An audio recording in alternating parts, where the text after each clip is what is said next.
Long ago, before paper calendars, smartphones, or digital clocks, before anyone ever said, "Let me check my calendar and get back to you," people kept time by watching the sky. The solstices and equinoxes were the original markers of the year. Not symbols on a page, but real physical relationships between the earth and the sun. You could see them, feel them. Life responded to them, plants, animals, oceans, even our own bodies.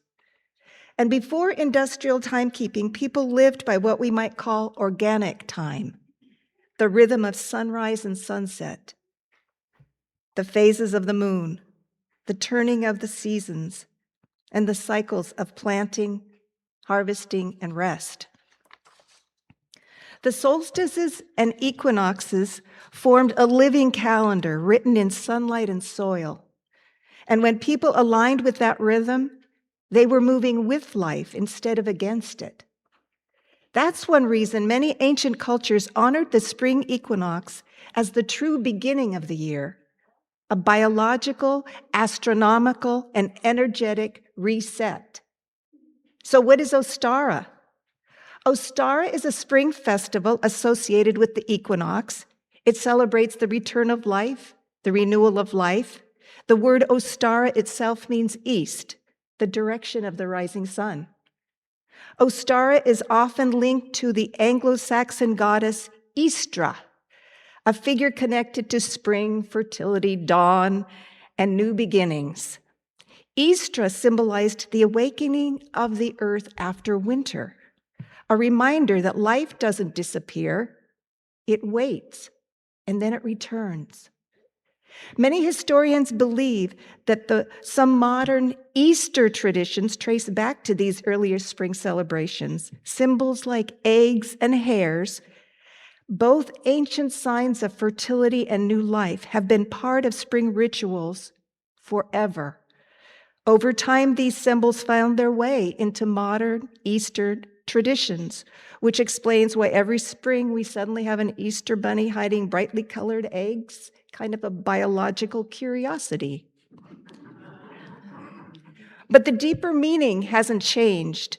Renewal, life returning, a fresh start. Spring festivals like this appeared all over the world. For ancient farmers, this was the beginning of the agricultural cycles. Fields prepared, seeds planted, life began after the stillness of winter. People watched the sky and felt the changing seasons in their bodies. These celestial patterns guided everything: when to plant, when to breed animals, when to harvest, when to rest. And at the center of it all was the equinox, a rare moment of balance, equal day and night, light and dark, in perfect proportion. That balance is what gives the spring equinox a deeper meaning.